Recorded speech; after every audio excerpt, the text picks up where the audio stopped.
The Good Old Grateful Deadcast, the official podcast of the Grateful Dead. I'm Rich Mahan with Jesse Jarnow, exploring the music and legacy of the Grateful Dead for the committed and the curious. Ladies and gentlemen, fellow Deadheads, welcome to Season 12 of the Good Old Grateful Deadcast. I'm your co-host, Rich Mahan. Thank you so much for tuning in. In this episode of the Good Old Grateful Deadcast, we peel off the cellophane on the Grateful Dead's 1975 studio masterpiece, Blues for Allah, and we drop the needle on Side 1, Track 1, Help on the Way. Announcing the Grateful Dead Blues for Allah 50th Anniversary Deluxe Edition. Arriving September 12th, this 3-CD set features the newly remastered album with unreleased soundcheck and concert recordings. Check this out. The set features almost 2 hours of unreleased recordings. Among the highlights are rehearsals from the band's August 12, 1975 soundcheck at San Francisco's Great American Music Hall, including the album tracks Sage and Spirit, Help on the Way, Slipknot, and Franklin's Tower. The collection continues with performances from the June 21st, 1976 show at the Tower Theater in Pennsylvania, spotlighting 5 Blues for Allah songs alongside favorites like Eyes of the World. And rounding out the set are selections from Bill Graham's Snack Students Need Athletics, Culture, and Kicks benefit at Kezar Stadium on March 23, 1975.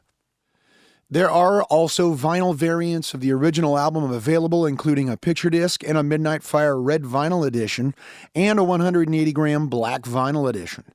Very cool-looking Blues for Allah 50th Anniversary merch is also now available. All of these can be checked out at dead.net. And over at rhino.com, you can pre-order the Dolby Atmos mixes on Blu-ray disc. They were mixed by Steven Wilson and are ready to blow your mind. All of these fine releases will be out on September 12th via dead.net and rhino.com. Head on over to dead.net/deadcast. Check out all of our past episodes there, including the complete seasons 1 through 11. You can link from there to your favorite podcasting platform so you can listen how you like to listen. Please help this podcast by subscribing, sharing us with your friends on social media, hit that like button, and leave us a review. Thank you very much. Do you have a great story about any of the songs on Blues for Allah?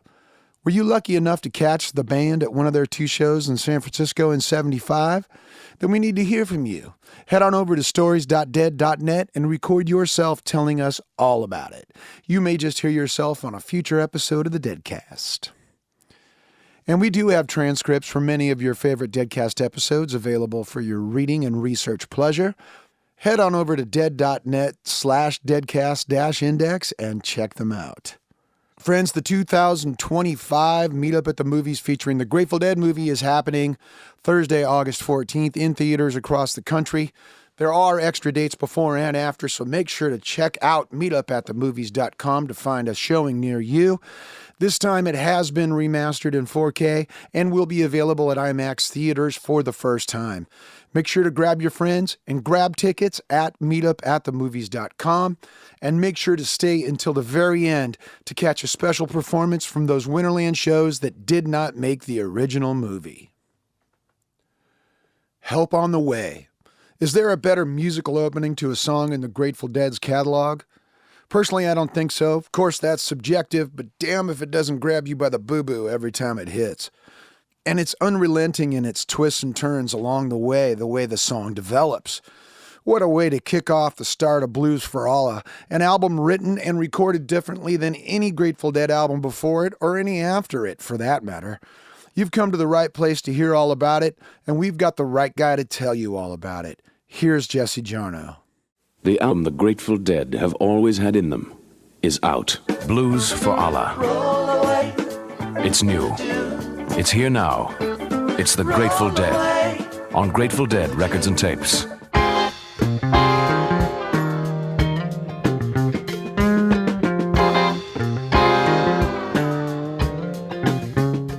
This season on the Good Old Grateful Deadcast, we reach a truly singular Grateful Dead album, 1975's Blues for Allah. Please welcome back Grateful Dead archivist and legacy manager, David Lemieux. I love everything about this record. I cannot say enough good things about it. I love all the Dead's records, start to finish, from the first one to Built to Last and Without a Net. But this one is certainly up there as a top one for me. Paradise waits on the crest of a wave, her angels in flame.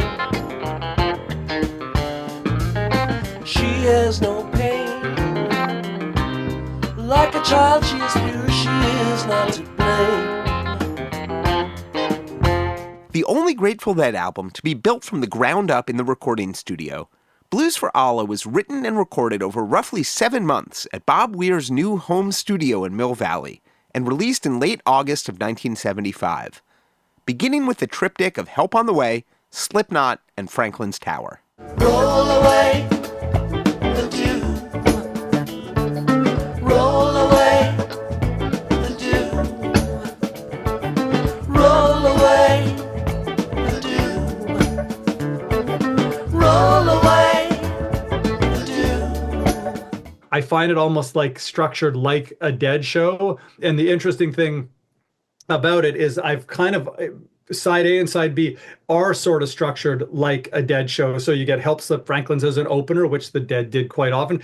The first set ends with Music Never Stopped, which I think is pretty cool. There's a band out on the highway. They're high-stepping into town. It's a rainbow full of sound. It's fireworks, calliopes, and clowns. Everybody's dancing. And then you get the second set where they get into some jamming music, some crazy fingers, some instrumentals like Sage and Spirit.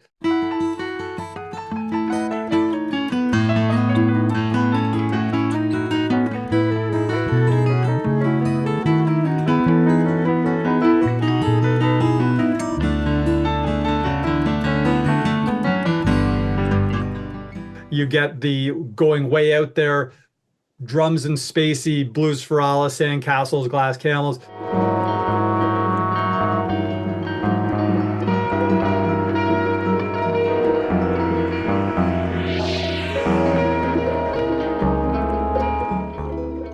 And then it ends with like the return, like the playing in the band reprise. You get the Blues for Allah return.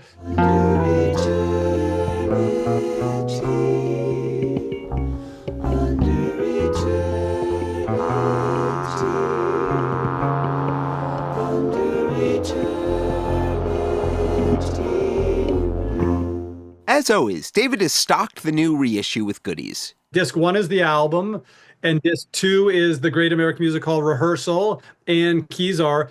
That is, the complete performance from the Jerry Garcia and Friends snack benefit set at Kezar Stadium on March 23, 1975, previously on the Beyond Description bonus disc, as well as excerpts from the extended soundcheck for their album release party at the Great American Music Hall in August 1975, which you may know is One from the Vault, the band's first ever complete show archival release. But the soundtrack rehearsal from the day before has never been heard.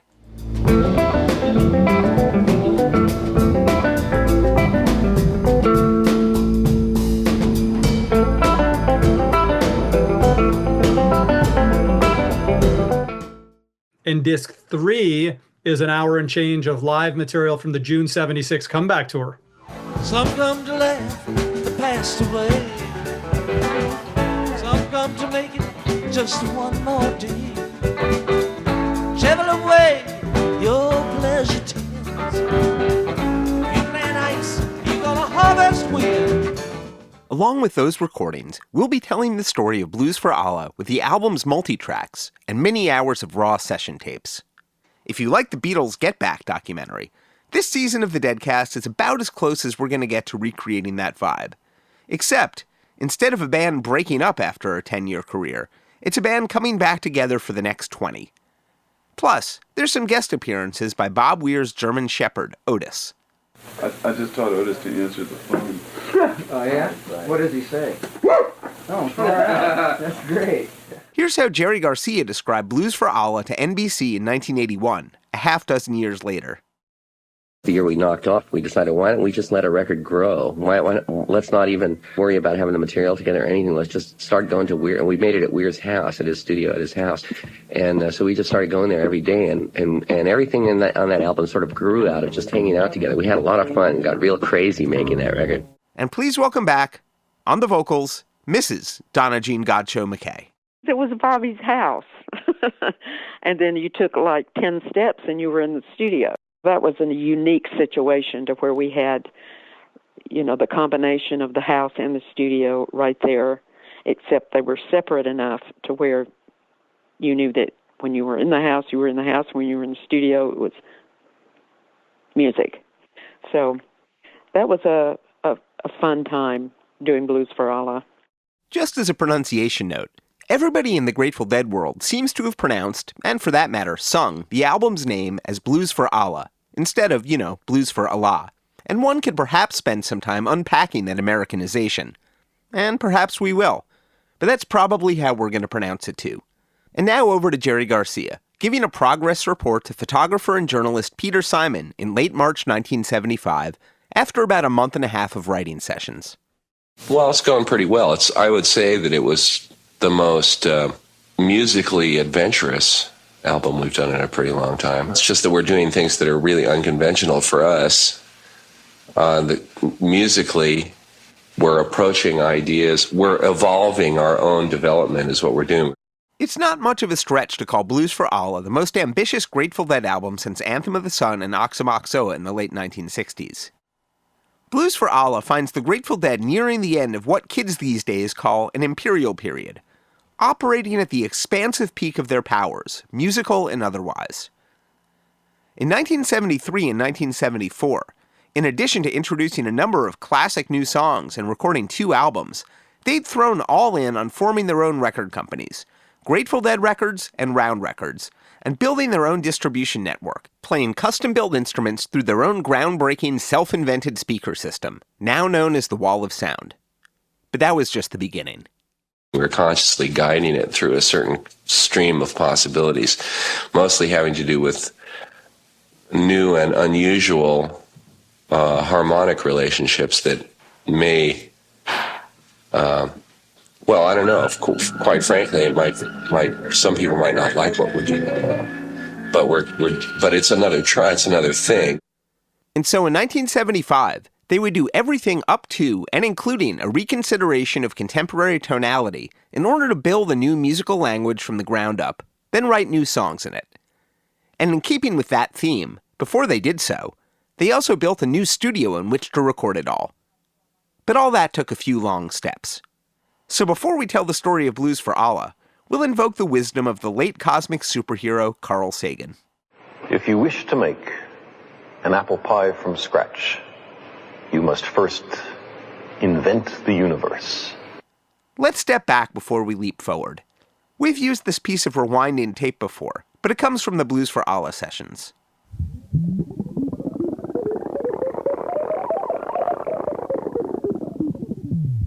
In October 1974, the band stepped back from touring following 5 nights at Winterland in San Francisco, retiring the Wall of Sound and filming what became the Grateful Dead movie.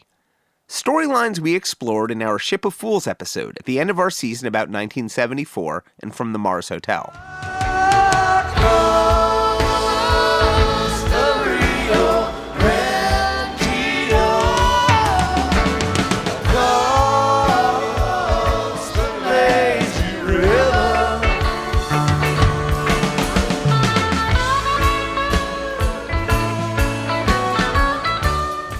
Here's how Jerry Garcia described the reasons for the band's touring hiatus to Peter Simon in late March 1975.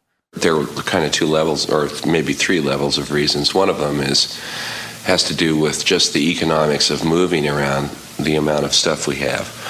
That the amount of money that we would make at the gigs basically wasn't able to pay for moving us around and being able to develop everything and also to pay everybody. We had a huge organization with a colossal overhead on a weekly basis. And so past a certain point, we were really working to keep the thing going rather than working to improve it or working because it was joyful. Bob Weir kept busy by joining Kingfish, recently founded by his old friend Matt Kelly and new Riders of the Purple Sage bassist Dave Torbert, playing his first gig with them a few weeks after the Dead's last show at Winterland. By the end of 1975, they'd record an album together. Here's how Weir described the hiatus in early 1976 to WMMR in Philadelphia. The biggest reason that we took off was our equipment situation. We had this monster, enormous PA situation that we put together, and there was no way of taking it on the road and even breaking even. So that made touring difficult to begin with. It had to be supported by our record company. Playing large venues and feeling that remoteness and feeling as though we're creating an unpleasant situation for the audience to come into, which is not what we want to do. And we don't want people to be busted at our concerts. We don't want them to be uncomfortable or any of those things. And that's been more the standard way they've been. One of the big reasons that we decided to knock off was because it was eating us out of house and home. It was real expensive. It was 70 tons, 70. Took 4 semi-rig trailers to carry around the country. And it precluded any possibility of our playing 2 nights in a row anywhere. And so the reason we couldn't make money without it was because we couldn't play smaller halls because we would have trouble outside. Where we've been having to play because of audience demand has been these intense control situations, big stadiums and stuff like that, where there's millions of cops and all that. The band sent out a newsletter in February 1975, just as they were starting work on what became Blues for Allah. We've linked to it at dead.net/deadcast. It observes, "The mega gig form is sort of bankrupt, devoid of dignity for either the listener or the player. There are 3 plans under study which could make it possible for the band to perform. The fact is, the Dead won't go out again unless the situation is groovy." The next level is that we're interested in doing stuff that's joyful or that's fun, you know. But then how do we reconcile that with economic survival? You know, how can we work and have a good time and also pay the bills? We don't have that together. We don't understand how to do that so far. And what we were doing was not it. As an ongoing creative organization, there are several things we should be doing. Number 1, expand the quality in all areas in which we interface with our own means of expression. A, films. B, records. C, musical performance. D, life. Jerry Garcia had taken charge of the documentary film project. The idea of doing this film in the first place was we've been trying to develop alternatives to performing live because of the logistical difficulty and the economical difficulty involved in touring nowadays. The way we do it, you know, is really a trip. So this represents one possibility, you know, the idea of filming a concert and seeing whether any of the feeling or the good moments or the highness or whatever is able to be translated to this medium. And please welcome back Ron Rakow, president of Grateful Dead Records and partners with Jerry Garcia in both Round Records and their newest venture, Round Reels. This is one of my favorite Rack bits of wisdom. Nothing burns up money like movies. I mean, cocaine habits don't burn up money like movies. While every member of the Dead had individual projects to keep them occupied, Rakow's job was to keep the bigger ship in the air. Everybody in the Grateful Dead had to get paid because they weren't let go. We were just not active. And the movie was being made. It's like having 2 holes in your bucket instead of just 1 hole in your bucket. It was hairy. And I did a lot of dancing to come up with the money. There was only one person coming up with money during that time. That was me. And I had nothing to sell except clever bullshit. The band had their own record company and were self-sufficient, up to a point. Being on the road solved the liquidity problem. Not being on the road, nothing changes. I mean, if there are 20 families or 25 families that draw sustenance from this thing, nothing changed. They still have rent to pay. They still have to feed their families. So there was a lot of pressure for money, not only having the record company and making 2 movies actually, and keeping that scene going, and then having no money coming, having this incredible earning resource not functioning. In later years, many of the band members would say they overextended themselves in trying to start a record company. And probably this is true. But what was the point of being the Grateful Dead if not to ambitiously overextend themselves?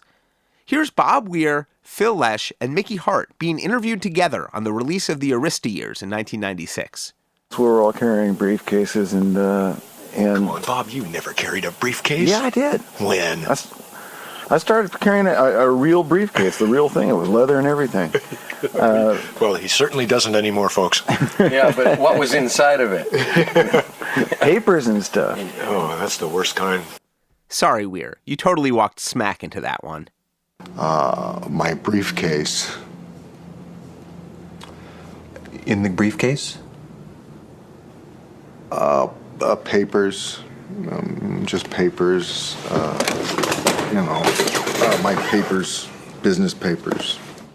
We didn't have the leverage that it takes to be a record company. If you're a record company, basically people don't pay you for the last record you sold until you come up with a new one.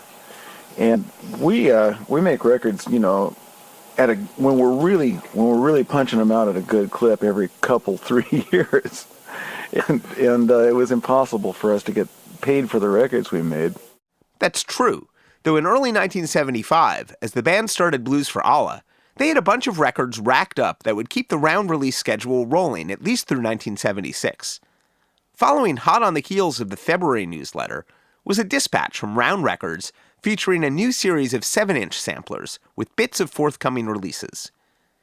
In early January, Garcia and friends had finished Robert Hunter's Tiger Rose, which we devoted an episode to earlier this year. Tiger T, you my jingle, gently roll me, honey, while I sing your song on the bank where the children play ring-a-lee-o. Come on and show me something I don't know. Finally out in February was Old and in the Way, the self-titled live debut by the bluegrass supergroup, recorded by Owsley Stanley. Dig into our Garcia 73 episode for more on them. Holding in the way, that's what I heard them say. They used to heed the words he said, but that was yesterday. Gold will turn to gray, and youth will fade away. They'll never care about you, call you old and in the way. Also on the immediate schedule was the self-titled debut by Keith and Donna. Don't stop a while, make a little music for the baby to smile. You and me gonna roll on down to the shiny sea. Donna Jean. If you notice on the Keith and Donna album, it was recorded at, Studio R? In Studio R was our living room. It had that grand 9-foot Steinway in it, and it was a big living room overlooking Stinson Beach. Oh my gosh. It was fantastic. And I love you, baby, like a schoolboy loves his pie. And I love you, baby, with a deep mountain high. Keith and I had written some of the songs even before we were in the Grateful Dead, and so we just wanted to do an album of our own. That just was natural for us to do something while we weren't touring. Our living room became the studio, strictly a studio, and then Zion would sleep in the very, very back of our house while we recorded. So that worked out really well. I had the best of both worlds right there.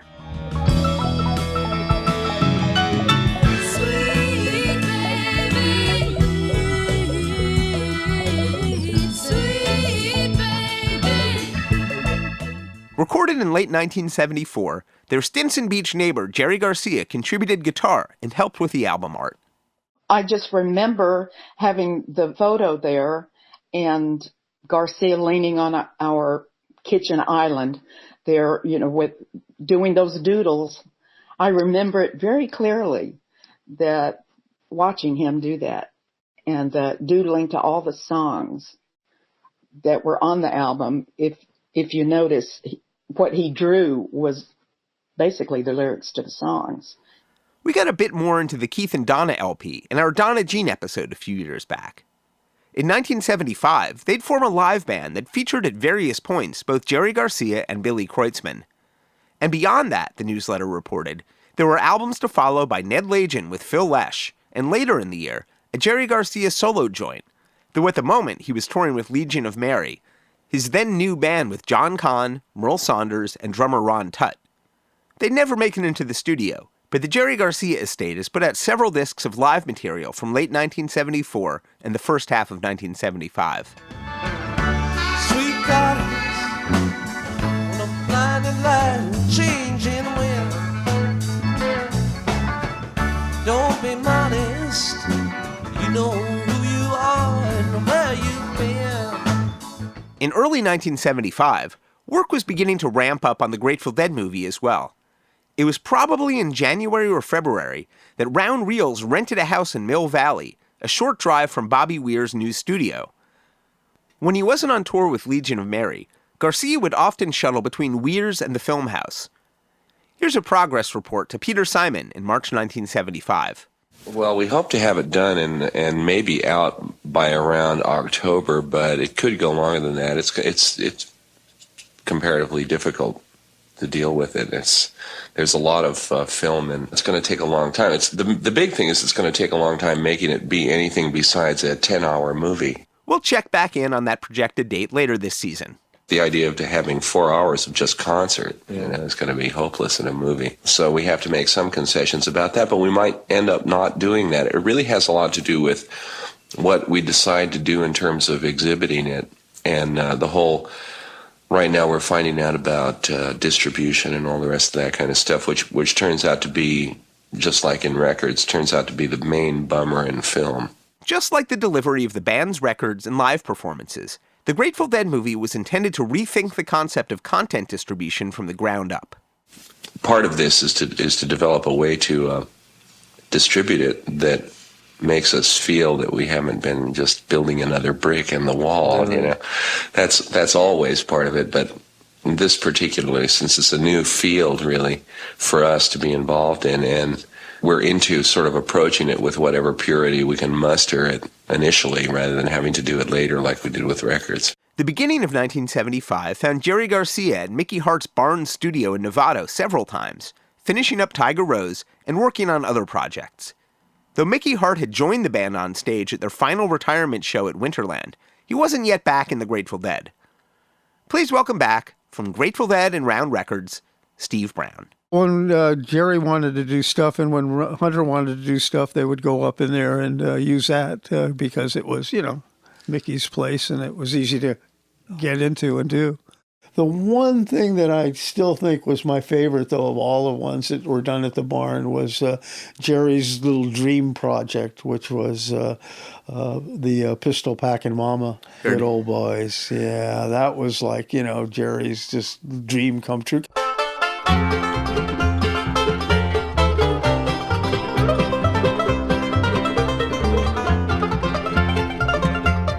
Ashes of love, cold as ice. You made the dead, I'll pay the price. Our love is gone, there's no doubt. Ashes of love, the flame burned out. To have Frank Wakefield and Chubby Wise and Reno and all these guys that I'd heard of too and had heard their music before, they're actually working with Jerry Garcia. It's like, how cool is this? Recorded in January 1975, but not released until 1976, Pistol Packin' Mama would be Jerry Garcia's last real foray into acoustic music until the Dead resumed acoustic sets in 1980. If you go back to the bluegrass realm of Jerry's life, see that he brought in these guys who were his heroes and got to produce them. I mean, that was just really fun. Garcia even joined the Good Old Boys, playing banjo for a short tour in February, some of which has been released by Rockbeat Records as Drink Up and Go Home in 2018. I wish to the Lord that never died when I was young. Before I seen your two paradise, heard your lion tongue. All the time you wasting on, all the time, all the time you wasting on, you're not in a week no more. Though Kingfish would keep Bobby Weir busy throughout the Dead's road hiatus, it was another project that fed more directly into the Dead's world. Grateful Dead archivist David Lemieux. Bobby's house had a little garage, a little outbuilding that they converted into the studio. Steve Barncard, I'm sure people are familiar with him. He produced American Beauty. He was around the Dead scene for a lot of years, and he helped build Bobby's studio. Aces hasn't changed much. I first went there in 1999, went there a few times, and it's a tiny little place. Like the isolation booth, I think you have to duck down to get in there. Aces was named after its proprietor. This is famous Bobby Ace. You've heard of him. Formerly of Bobby Ace and the Cards Off the Bottom, of course. But there are several studio documents that list the name of the studio as Aces High, which really works on several levels. Gary Lambert had just relocated to the Bay Area in time to catch the band's retirement shows at Winterland. I got to visit with Bobby not that long after the final Winterland show. As part of some interviews I was doing with him, I went to his home, and I'm thinking this must have been November or early December of 74, and he was already talking pretty optimistically about the band's future. The first plan being, first of all, Aces, his studio, was in the early stages of construction.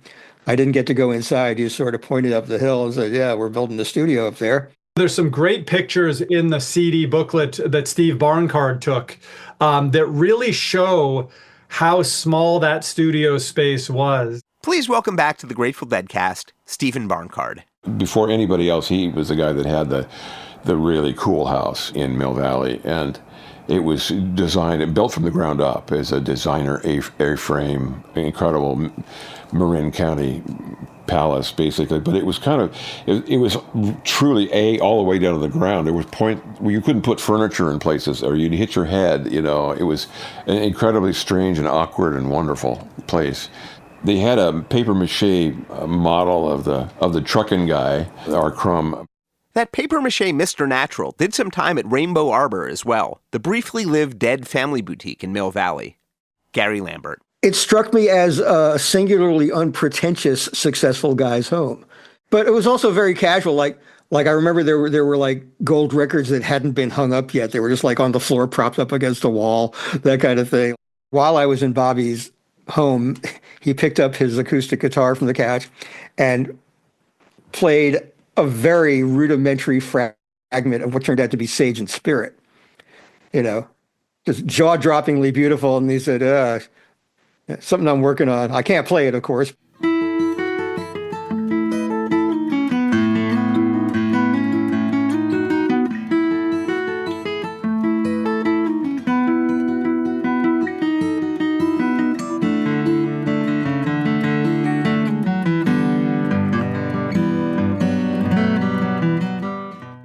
Yes, that was the isolated guitar from Sage and Spirit.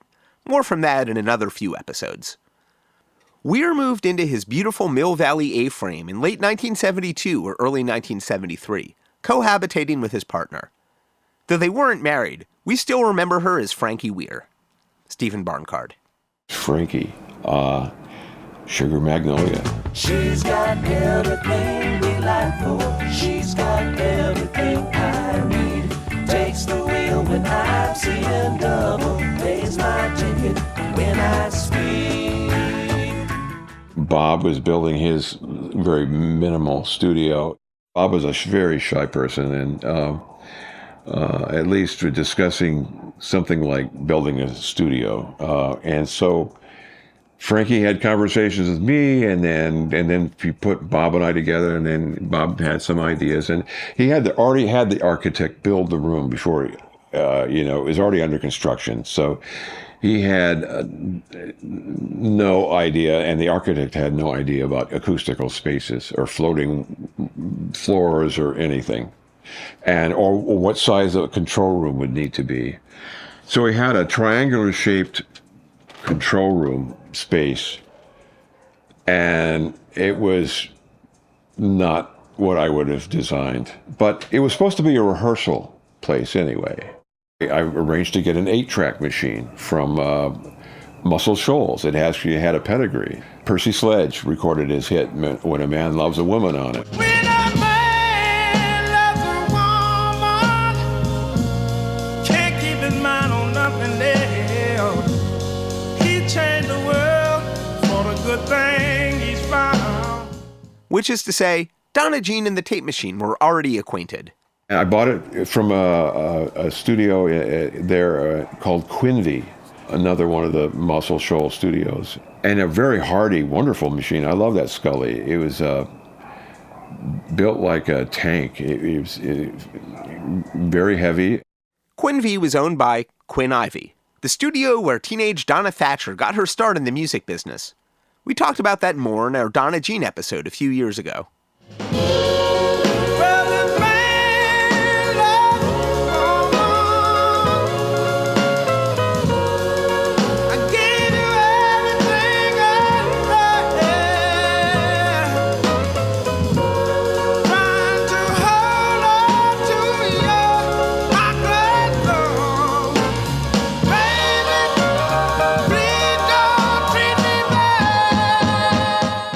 Piece by piece, we put this thing together and got it to we had 10 inputs, and it would be useful for 8-track demos. I had rotary faders. I needed a console cabinet that had to fit this room because you couldn't get anything. It was triangular shaped. It was crazy. So we get to this stage, and he's ready to do demos, and we're about to bring the 8-track up there, and I think we did. And we didn't. I think we rolled tape on some band that Frankie was in. That'd be James and the Mercedes, founded by James Aykroyd of James and the Good Brothers. There don't seem to be any circulating tapes, but we've posted a link at dead.net/deadcast to Michael Parrish's scene report and photos from seeing them at the Chateau Liberté in the Santa Cruz Mountains. It was really gorgeous. It was really tastefully appointed and carpet everywhere. And it sounded pretty good. I mean, it was very dead. It was more like the record plant than it was Hyder's. But it wasn't built with any kind of sound isolation whatsoever. No double walls, no isolated floor, no hanging chads, nothing. Just a room, an A-frame, and a too small control room, and a lot of things. And I remember Phil coming in and looking at my console with these big RCA knobs, which I was influenced by CBS. And they're cool. It's old school looking stuff. You see them on old Lemieux sometimes. And Phil walks in and says, "Hey, look, kind of Buck Rogers." I've never forgot that. Buck Rogers in the 25th century. I don't remember who came in and talked to Bobby, but the next thing I know, suddenly it said, "Well, can you make this thing a 16-track console?" Like that. Well, yeah, if I start over, okay, do it. And then they started getting more money. There was this guy that I had hired on the second phase, Robbie Taylor, who was a jeweler. He was he worked with silver, and he turned out to be an excellent solderer. He had never worked in electronics. He knew nothing about electronics, but I would make him these diagrams and show him where to put stuff, and he made these beautiful. He was the best wiring guy I ever knew. He just made these beautiful assemblies, and I could then design conceptually things and build prototypes, and then he could go off and build multiples of the thing, and we got the thing done, just the two of us. As far as the wiring, it was wonderful. He was great, and then he stayed on to be the assistant on Blues for Allah, and eventually became road manager and everything else. Robbie Taylor would hit the road with the Dead in 1976 and stage manage the Grateful Dead all the way to the end of their career in 1995, as well as various projects after Jerry Garcia's death. I got some input from Dan Healy, and Dan Healy turned me on to one important thing. He didn't really hang out much, but he came over, and he was very nice to me. And one thing he wanted to do was put in LED metering, vertical scale, and so he built all that, and then we just worked it into the design. But little did I know, he was working his way into wanting to do the record, which I thought I was my entitlement for being there for a year and a half, building there, or maybe longer than that. But I never had an agreement. I never brought it up. I just assumed almost that they'd want me to do another record.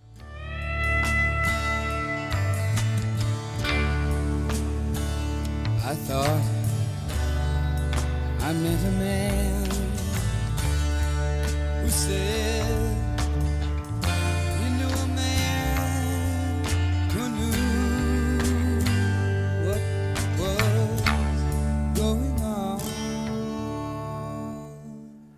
Barncard had worked with them on American Beauty, as well as David Crosby's era-defining If I Could Only Remember My Name, and stayed a part of their extended family, showing up for softball games and the occasional live show, not to mention briefly living in the house at 5th and Lincoln in San Rafael during a brief window when the band and/or record companies weren't occupying it. So I build all this stuff, and we get the Stevens machine in there, and it's time to, like, okay, I think I'm supposed to be doing this. And then they say, and then Healy's, thinking he's going to do it, and I said, and so I addressed the band directly. Everybody was standing there, and I said, well, why am I not doing this? And so then he said, well, why don't you both do it? I'm going, oh no. I was mistaken. Only another stranger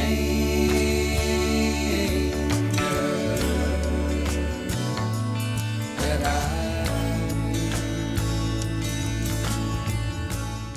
In the Grateful Dead archives at UC Santa Cruz, there's a paper titled Production Plan for GD 103. That is, the third official release from Grateful Dead Records, after 101, which was Wake of the Flood, and Mars Hotel, 102.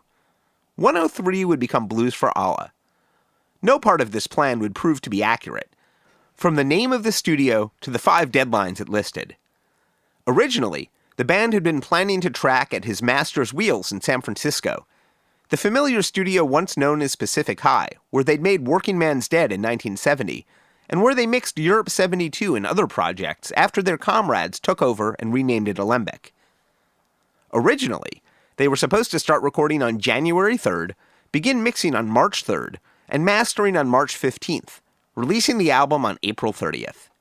At least on the timeline that we, and our current 1975 Grateful Dead occupy, they wouldn't make their first proper multi-tracks for final album takes until June.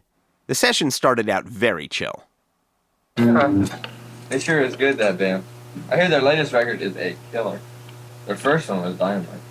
That was Billy Kreutzmann, recommending the Meters to his bandmates. You can hear him and Garcia messing around with the song Jungle Man on the February 28th session at Aces. They're slow triplet syncopations, man. That's all it is. It's not,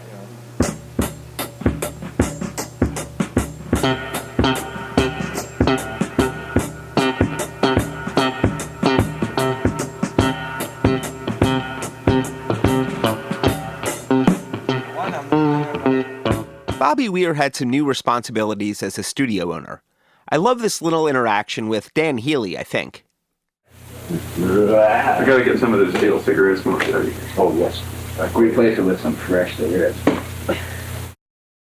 With their studio in the trees and no road dates pressing, the Grateful Dead were very briefly suspended entirely in a special magical bubble of their own creation, keeping the outside world completely at bay in a way they never achieved while writing or recording music. And unlike the other studios they'd worked in, the proprietor didn't mind if they lit up the occasional, or frequent, herbal jazz cigarette. Or any Bulgarian. Steve Brown was in charge of coordinating the sessions. Bill had to come all the way down from way up north and come there and stay overnight somewhere. So he was up there a bunch and coming down early in the morning, so we'd be there by midday so we could get going.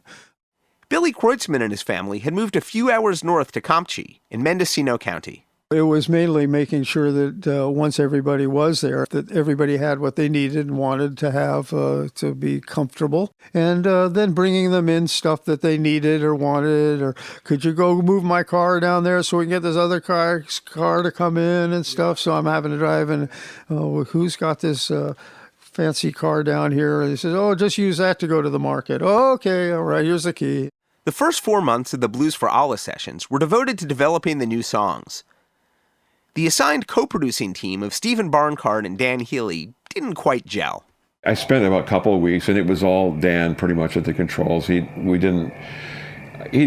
was just basically just kind of pushing me aside. I probably should have stayed around and just produced and stayed on the talk back and, just let it roll off my back or something. But I had become pretty fried about the whole San Francisco Grateful Dead scene. And at the same time, Crosby and Nash were kind of calling, And I actually had arranged to get a job down at the Village Recorder in Los Angeles. So I had made friends down there, and so one day I just took off. I just said, "I'll see you," and I took the 8-track and I moved it down with me, and I took it for payment basically of the project. I didn't even ask, and I didn't get any complaints. And Stephen Barncard exited the Grateful Dead scene stage left, or right even.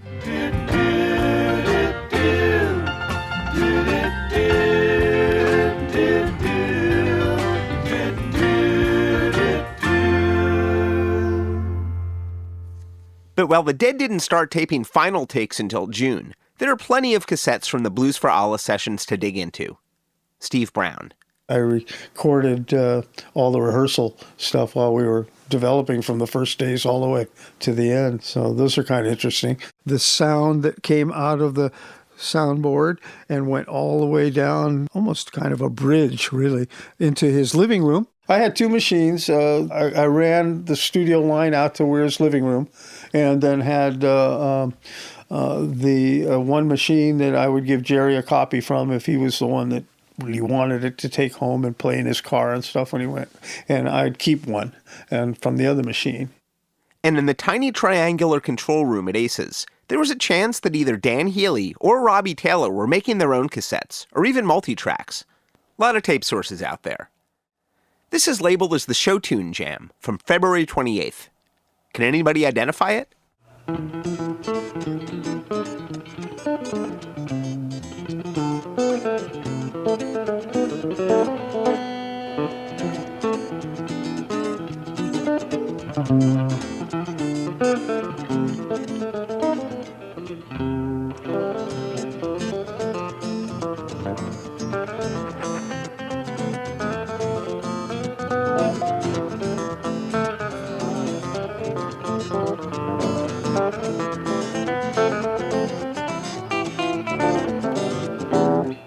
Here's how Garcia described the vibe to Peter Simon in 1975. The studio, in terms of just energy, it's more relaxed, quiet sort of scene. It's not like a concert, and we're not into being artificially energetic. Mm-hmm. You know, we're not into just getting ourselves excited in the studio and trying to perform live in the studio, essentially. Right. We have never tried to do that. So it's been appropriate, in our case, to do a lot of live records just because that's what we do. Blair Jackson spoke with Garcia about Blues for Allah in 1988, and Garcia told him, "We kind of made a ground rule for that record. Let's make a record where we get together every day and we don't bring anything in. The whole idea was to get back to that band thing, where the band makes the main contribution to the evolution of the material. So we'd go into the studio, we'd jam for a while, and then if something nice turned up, we'd say, well, let's preserve this little hunk and work with it, see if we can't do something with it. And that's how we did most of that album. What became Crazy Fingers originally had a hard rock and roll feel. It was completely different."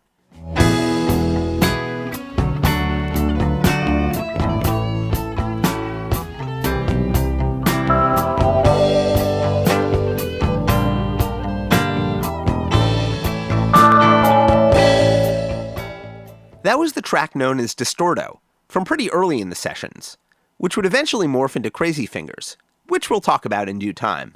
We're developing those ideas en masse. You know, I'm not, for example, doing like I normally do, which is run off for a week or so, and Hunter and I, knock out 9 or 10 songs a year, right. Blam, there they are. And those are songs, and we learn them, and the arrangement grows depending on everybody's contribution. We're not doing that. What we're doing instead is just developing ideas, musical ideas, everyone more or less participating. Keyboardist Ned Lagin was around for a number of the early sessions. All through the spring of 75, I was at Weir's studio every day that was a session. So we were jamming every day, and Blues for Allah came out of that. Tunes evolved out of jams or very rough ideas or just a chord or a harmony or a feel. In a way, our development has been to synthesize various kinds of forms and like playing jazz, playing country and western rhythm and blues and all that sort of thing, and then forming combinations of all these various genres and styles within what we're doing, within our instrumentation. And now we're sort of working on creating styles. You know what I mean? Rather than just being eclectic or just synthesizing other styles. If you wish to make an apple pie from scratch, you must first invent the universe. Please welcome back musicologist Shaugn O'Donnell, professor and deputy dean of the Arts and Humanities at the City College of New York. If Working Man's is their Bakersfield album, this is their fusion album. They've always been synthesizing styles, but this kind of hits a fusion along the lines to me of Return to Forever, maybe Weather Report, a kind of groove-based fusion rather than the sort of learned camp that I would probably put Frank Zappa in or Mahavishnu. I'm sure they were listening to all of it, but Al Di Meola arrives in Return to Forever, like in '74, and Where Have I Known You Before? The album comes out.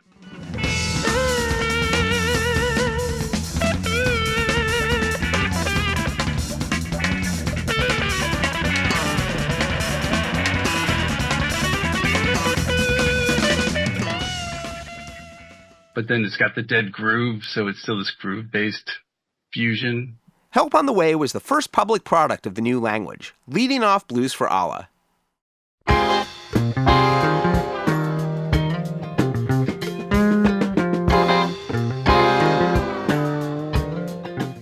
Grateful Dead archivist David Lemieux. It's a bold opening of an album. It's like, you know, the Dead have been away for a year, away from studio recording since Mars Hotel. They haven't been on the road for a year. And then they open with this. It's like, I don't want to say a punch in the face. That sounds violent. It's like a wake-up call. It's like, hey, we're back and we mean business. Paradise waits on the crest of a wave, her angels in flame. She has no pain. Like a child, she is pure, she is not to blame. I find it a powerful song. I find it a very quotable song. It's one of those things where, you know, I think in day-to-day life, we all, in whatever circumstances we're in, there's always a Dead lyric for something, for whatever situation you're in, good or bad, happy or sad, stressful or not. Boys for flight, wings spread bright, spring from night into the sun. It had taken the Dead a few months to get to Help on the Way. Though the album sessions were undoubtedly collaborative, ultimately Help on the Way bore the familiar songwriting stamp of Jerry Garcia and Robert Hunter. But it first shows up on the tapes probably before Hunter heard it, and it was pretty fully formed on some levels.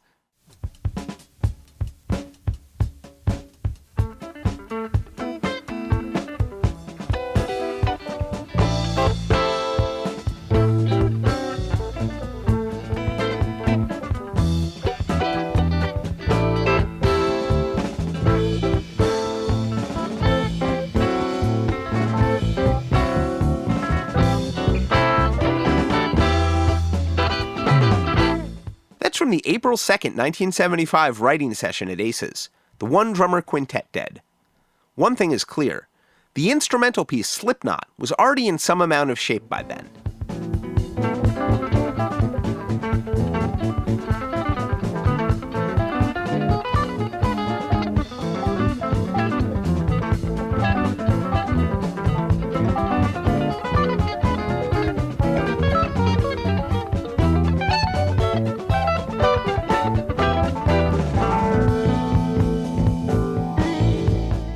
In fact, Slipknot is probably the earliest seed of Blues for Allah as a whole, with the riff turning up a full year before the sessions, with some inklings even before that. As you may have noticed, we're like an hour into the episode, and we're only just digging into Help on the Way itself, so we're going to save Slipknot for the next episode. But I'd suggest that Slipknot fed into the song that came before it, with Help on the Way perhaps even reverse-engineered as a way to get to the Slipknot riff. It's perhaps a bit like if Jerry Garcia had written the great final rhyme to a verse, but then needed to construct a series of couplets to set it up. As a reminder, here's what the Slipknot riff sounds like, as recorded on the album. By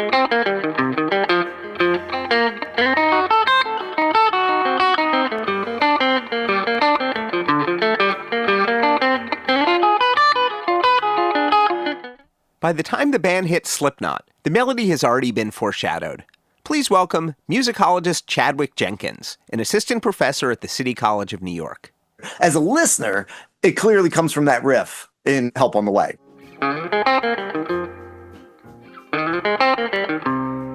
It's that little riff that then they elaborate it, and it becomes longer.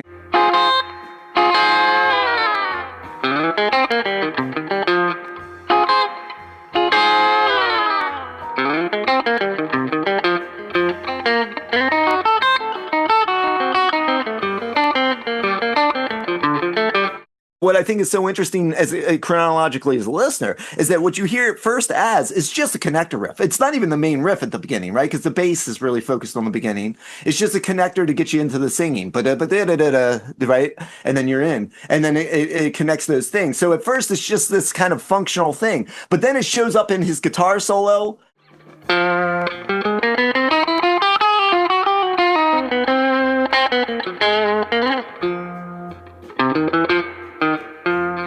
If we're comfortable with the conclusion that Jerry Garcia had the Slipknot riff first and worked backwards, I think maybe the bulk of Help on the Way was written over the course of March, turning up in early April, just before the sessions took an extended pause for Jerry Garcia's East Coast tour with Legion of Mary. At least in terms of the tapes that survive, there's not much by way of its development, and by the June rehearsals, the song was done besides the words.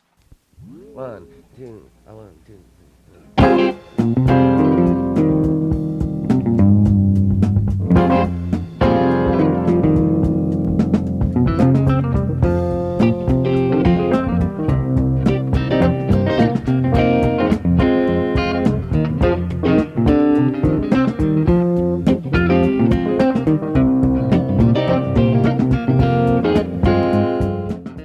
The band debuted it as an instrumental during the June 17th Bob Freed Memorial Boogie at Winterland, a show we'll get into later this season.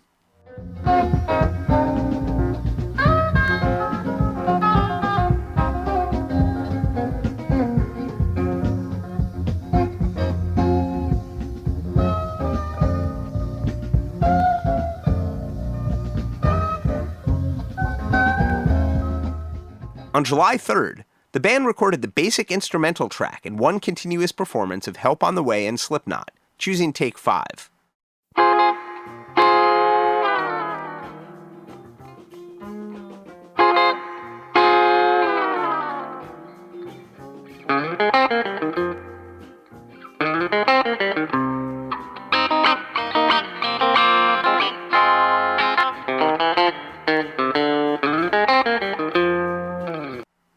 Shaugn O'Donnell. To my mind, it might be some of Jerry's best rhythmic playing. And I kind of mean that in a micro timing sense, where the placement of everything is just so perfectly in the pocket. And so you get those blasting chords, the F minor chords that sort of announce in this very syncopated way, yet we're here. And this is like the opening of the album. And it's really attention grabbing. And then Jerry just plays this super hip in the pocket little arpeggio thing.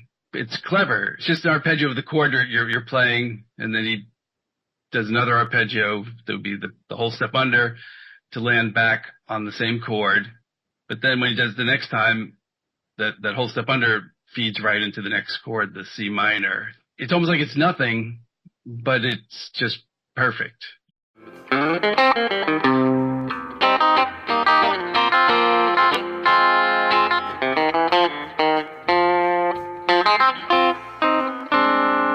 The sort of composed riffing, the sort of Help on the Way riffs, they're not jazz, they're just sort of triadic arpeggios, and it's a language he's been using in single chord jams like Dark Star or Bird Song for a long time, but now it's written and they fall in a very specific pocket. And there's also a musical logic behind the riff that would recur in other places on the album. Specifically, tonal ambiguity. The Help on the Way little arpeggio riff. The one little riff has 6 notes of the key and leaves out the one that would define your actual musical space. So it's like F minor, but it doesn't have the sixth note of the scale where you'd be like, oh, this is natural minor, or this is Dorian mode, or whatever.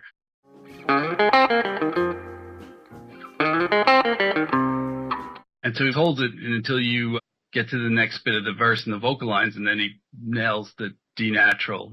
The chords hit it, and the vocal line hits it. And it's a thing, even though it's by omission. The drama of it's created by like using a smaller set of notes and then reserving the last piece of information for a dramatic moment. So that would be like on Poised for Flight, that section. And then suddenly it's okay. Unlike lots of Dead songs, Help on the Way has a definitive answer to the question of which came first, the music or the words. In this case, the music. And with the music done, it was time for the words. Paradise waits on the crest of a wave, her angels in flame. She has no pain. Like a child, she is pure, she is not to blame. More than past Dead albums, Grateful Dead lyricist Robert Hunter was an elusive figure around the sessions. It seems like he showed up in early March, around the time they were originally supposed to have finished basic tracks.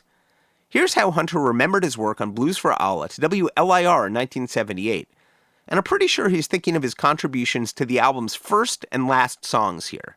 I was living in England while they were laying down tracks. This is the first time I ever worked this way, where they put down all the tracks.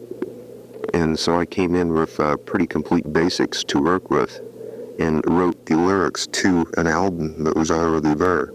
And I'm not certain that I do my best work that way. It's not quite as cut and dry as that. Hunter was in and out of the sessions as the band worked on the music. Thanks to Steve Brown, we can see the progression of how Help on the Way evolved. At dead.net/deadcast, we've posted images from a few different versions of the Help on the Way lyric drafts that Steve saved. In its earliest iteration, there were 10 different verses, with only a few phrases that made it into the final song.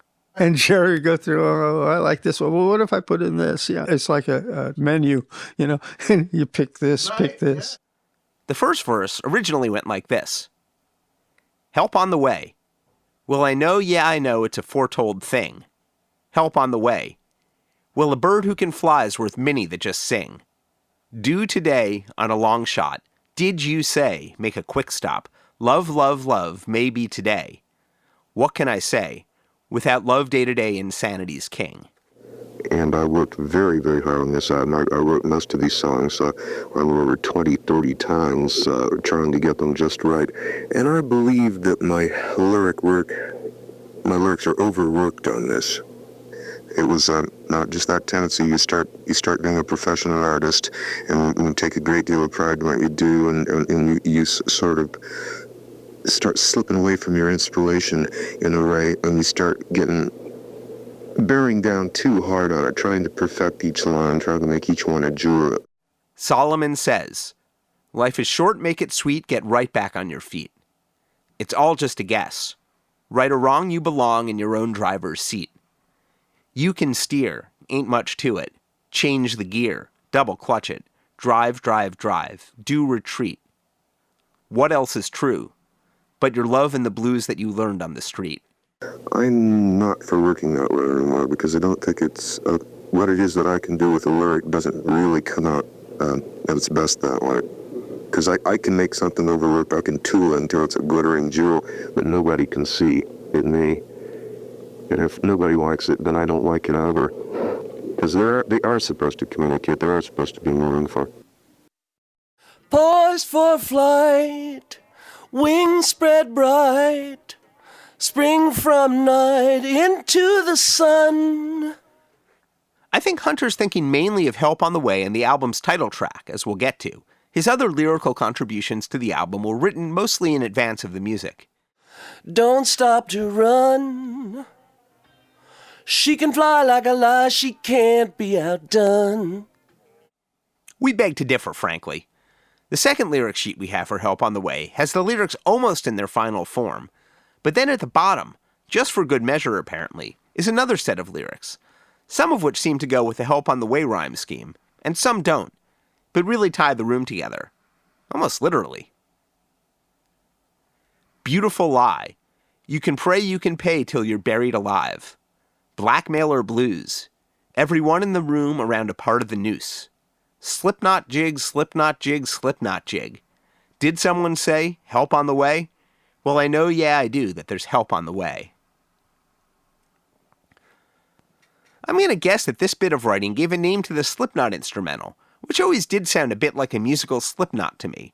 A tight riff that ends up where it starts once they pull on it. Though we'll get to that next time. Or maybe the music came first, and Hunter rationalized it the same way I just did.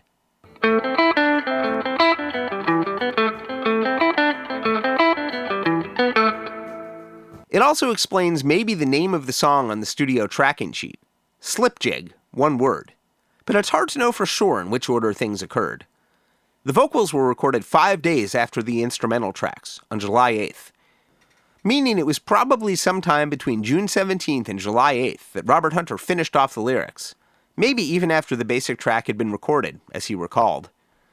It makes me think that Hunter was back and forth between the UK and the States several times through 1975, at least once in early March, returning by early July.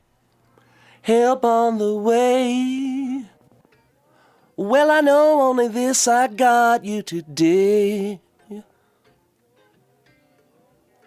Don't fly away.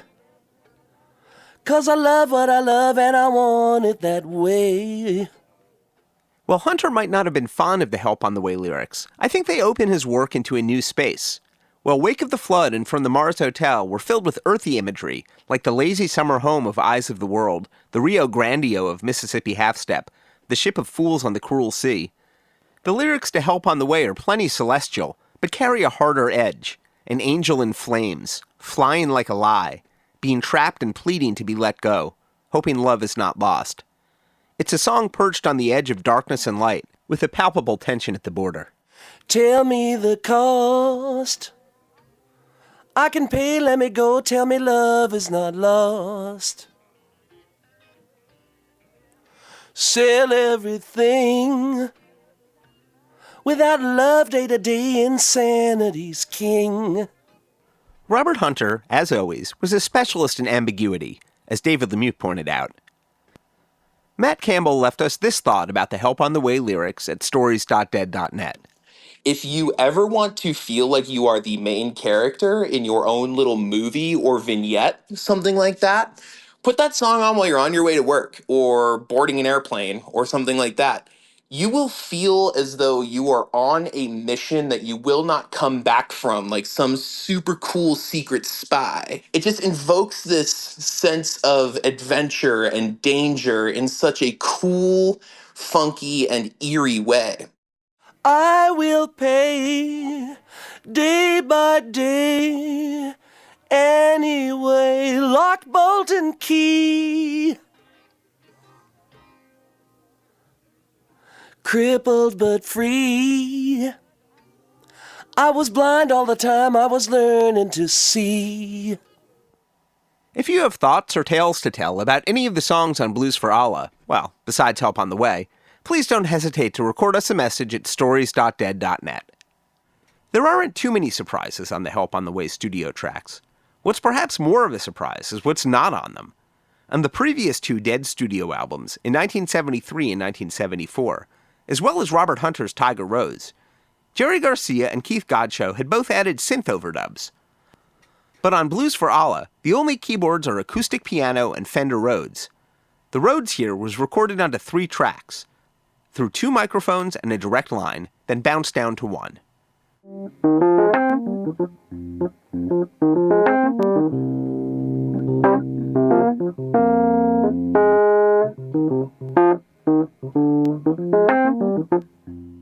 And the piano, overdubbed the same day as the vocals.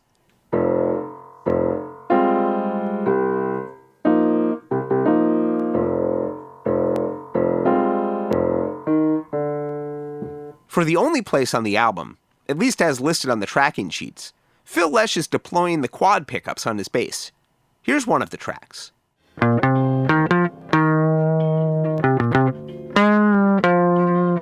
And the other.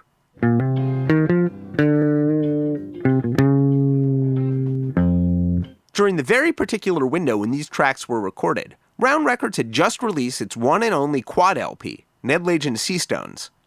Blues for Allah did not make it to quad. Bob Weir's guitar was originally also recorded on 3 tracks. Here's the part direct into the console.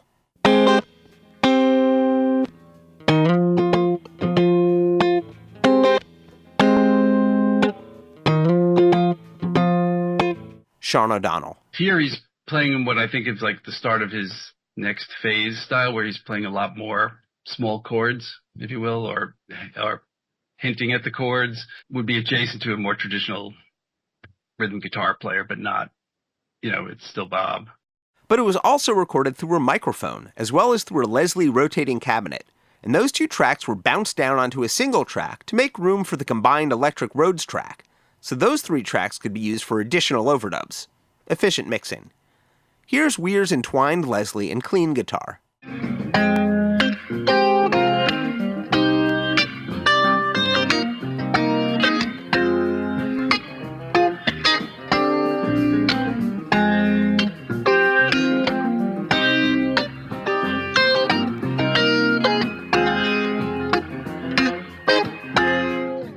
With the room cleared by bouncing down the electric piano tracks, Weir and Donna Jean also had room for 2 different unison background vocal parts. On the master tracks, there's a cute moment of Weir warming up and Donna giggling quietly.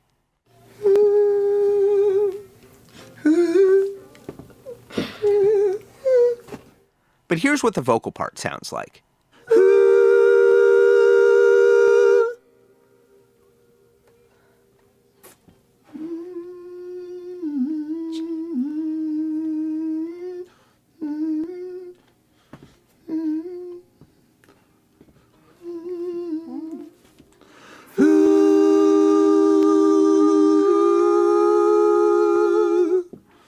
There are some subtle answer vocals, and I can never figure out who is singing them. Here's what they sound like in the final mix. I will pay day by day, anyway, lock, bolt, and key. Turns out it was a team effort. Hush, dear, hush. Jerry Garcia takes up the least amount of track space here. Just 1 track of vocals and 1 track of guitar.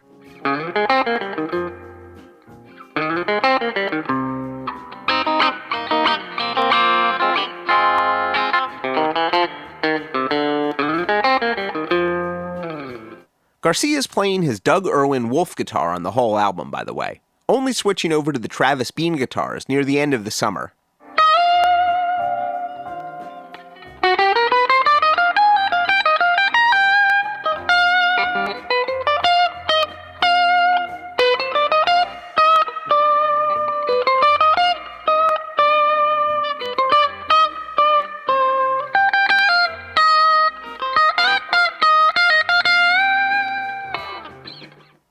Matt Campbell left us this observation about the Help on the Way solo. It's like the first concrete example, in my opinion, that we have of what we now consider to be the Jerry tone. That very plinky, cutting, super direct guitar tone that has kind of defined Garcia as a guitarist for a lot of heads and keepers of the faith of that style of playing. When they wanted to, as on the album, the song had a definitive beginning.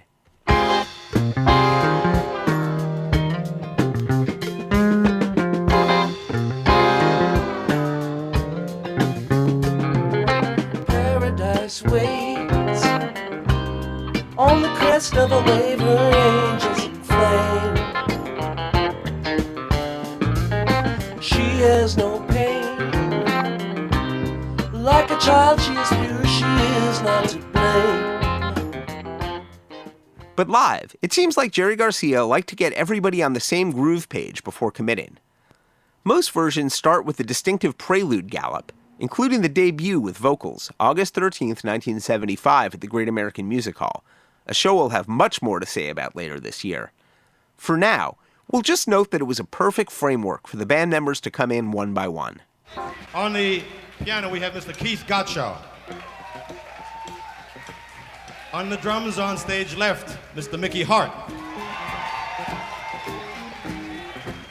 On bass and vocals, Mr. Philip Lesh.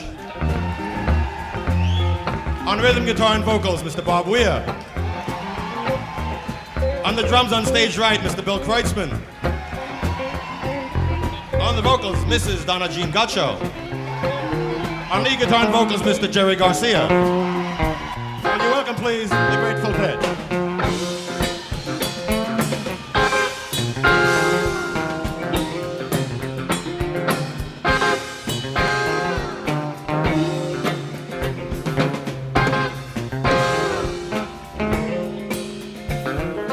Paradise waits on the crest of a wave, her angels in flame. It never happened like that again. And, like pretty much everything played that night, it may have been the tightest version of Help on the Way the Dead would ever perform. They opened with it again in Golden Gate Park in September. You can hear Jerry Garcia set the tempo, and then they all find the groove together.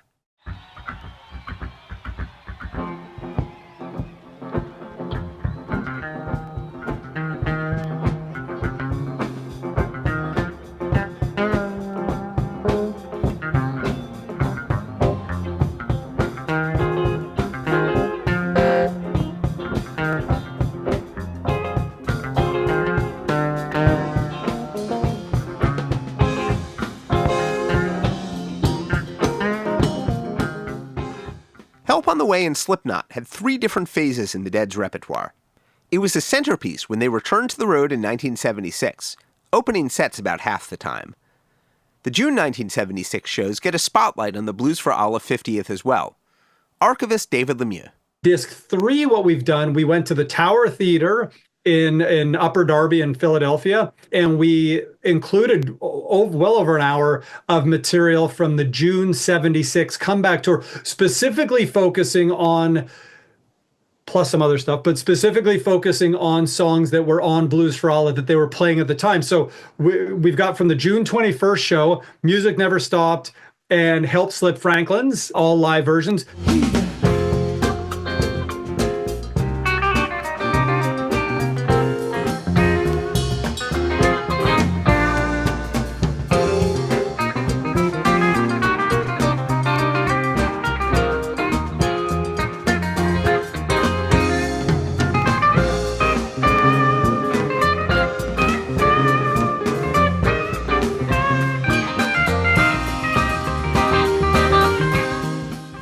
Help on the Way itself wasn't a song that jammed much. That's what Slipknot was for. And that's what the next episode is for. But there were some great solos.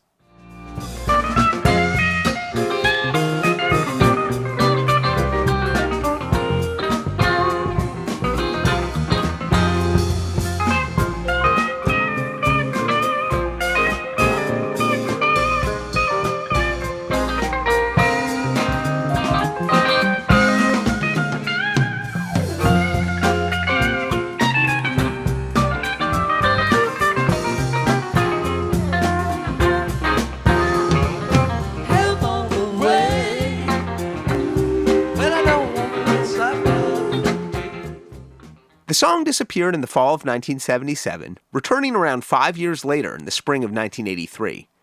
Here it is on the In and Out of the Garden box from October 12, 1983, where it was greeted as a liberator whenever it was played. Pretty crisp beginning.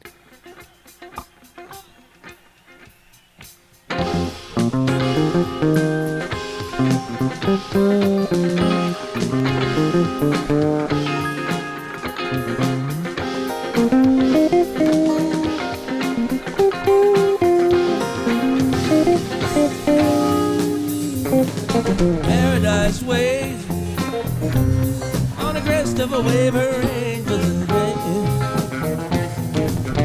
In the early 1980s, the whole song felt like a throwback to the Dead's earlier selves. Not an era of mini bass solos, nor fusion-y guitar.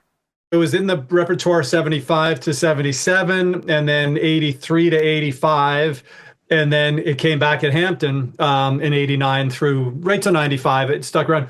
The full Help on the Way Slipknot Franklin's Tower suite made a dramatic return in October 1989, alongside Dark Star and Attics of My Life at the Hampton Coliseum. It's been released as a beautiful soundboard on formerly the Warlocks, But we're going to go with the audience tape of October 8th here for maximum spine-tingling and hair-raising. The first edition of Dead Bass hit the lot in 1987, and by 1989, there was a more unified knowledge of what constituted a bust-out. I love the second wave of cheers when Garcia starts singing.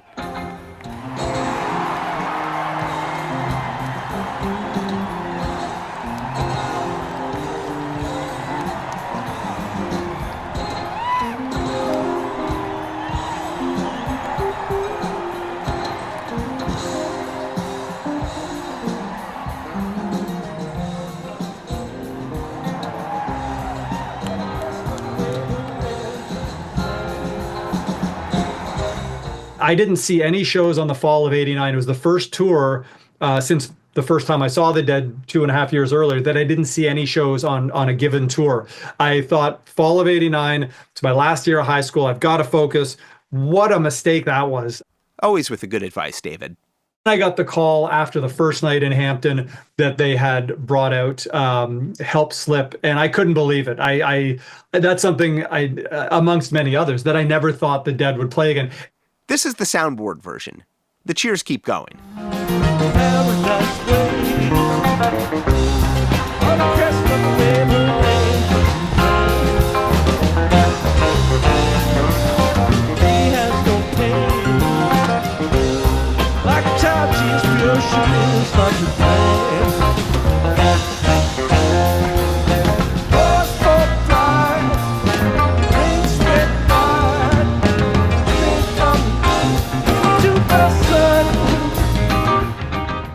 When the band debuted or revived a song, the tapes didn't make it around instantaneously, so it sometimes took Deadheads time to catch up, and gave fans something to chase. To channel this excitement, we're going to mix together two versions of a similar story, which I imagine happened for lots of heads in 1989 and 1990. Keith Eaton left us this story at stories.dead.net. Around 1977, maybe 78, my brother was heading off to boarding school, and he said, "Don't touch my records." Of course, for me, as a 11 or 12-year-old or whatever, I couldn't resist. Stones, Tull, Zeppelin, all that stuff. But one thing that really intrigued me was the album Blues for Allah. I could not wrap my head around it. But the one thing that stuck with me was that opening sequence of Help Slip Franklin's. I couldn't get it out of me. And it was something that for me as a young Deadhead in the 80s and 90s, I just thought, I'll never see that. You know, that's not the kind of music that the Dead play anymore. It's not something that I'll ever experience.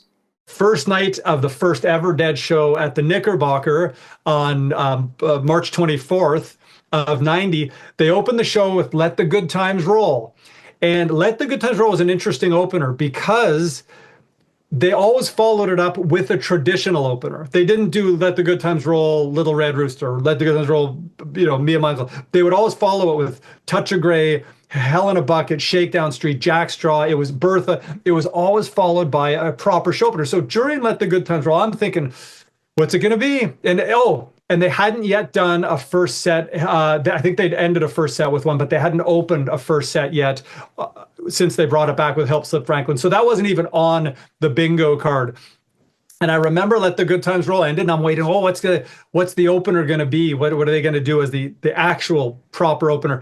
And then you just heard Jerry strum it, the kind of intro to it. And I was in the taper section, losing my mind. I missed the first night of the Warlocks, saw the second night, and felt as though I'd missed something. And I got shut out of the third night of Nassau in spring 90, missed Help Slip. And it wasn't until Deer Creek that summer when I finally got it. And there it was live. And I can't explain how it felt when I heard that first blast into Help on the Way. Unbelievable.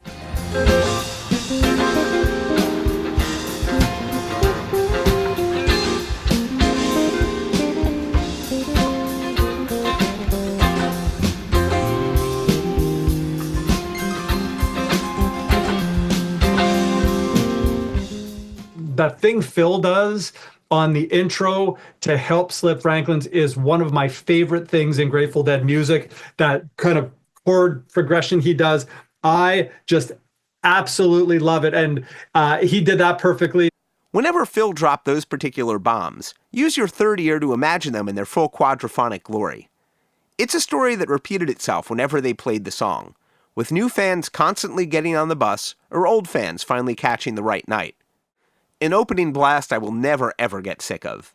But let's return to 1975 before we depart for the day.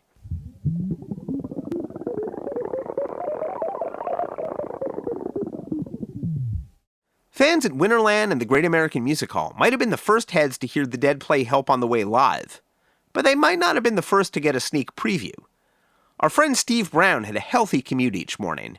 When I was driving to Marin, because I lived in Pacifica, and I would go up out that one long ride before you get on the bridge.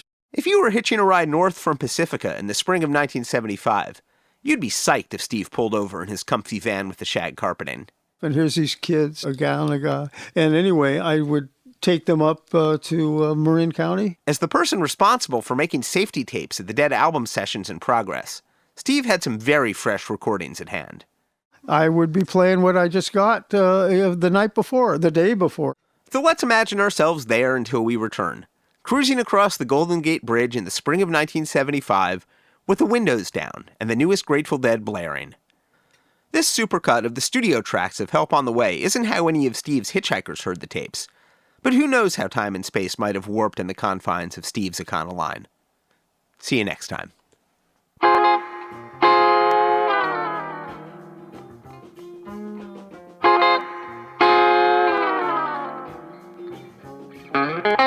Paradise waits on the crest of a wave, her angels in flame.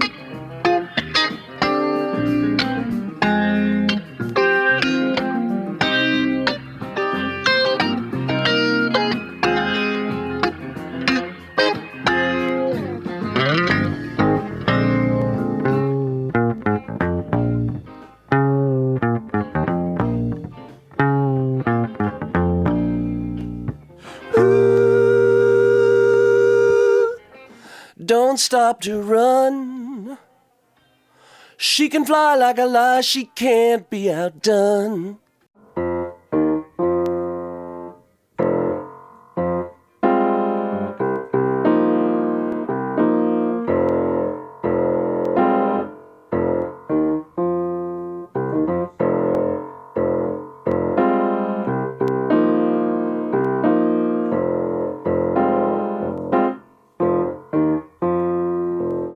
I will pay. Hush. Dia. Hush.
Help on the way. Well, I know only this, I got you today. Don't fly away, 'cause I love what I love and I want it that way. Thanks very much for tuning in to the good old Grateful Deadcast, friends. We'd like to thank our special guests in this episode, David Lemieux, Donna Godchaux-MacKay, Ron Rakow, Stephen Barncard, Ned Lagin, Steve Brown, Gary Lambert, Keith Eaton, Shaugn O'Donnell, Chadwick Jenkins, and Matt Campbell. Extra special thanks to friend of the Deadcast, David Gans, for his ongoing contributions of audio from his interview archive. Executive producer for the Good Old Grateful Deadcast, Mark Pincus. Produced for Rhino Entertainment by Rich Mahan Promotions and Jesse Jarno. Special thanks to David Lemieux, Brian Dodd, and Doran Tyson. All rights reserved.